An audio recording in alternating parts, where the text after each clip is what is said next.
Kalibreerime ära DJI Phantom 3 gimbali.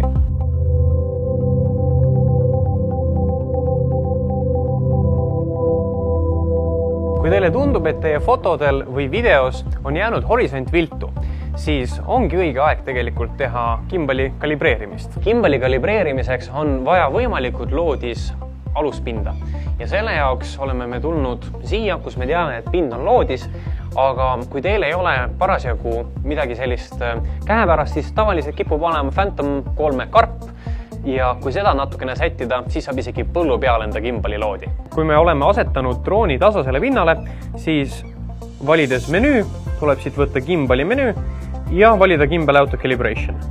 Siit tuleb vajutada lihtsalt OK ja nüüd nagu te näete, siis droon vaikselt teeb midagi kaameraga, natukene nihutab seda ja nagu kiire katsetus näitas, siis horisont ongi nüüd sirge.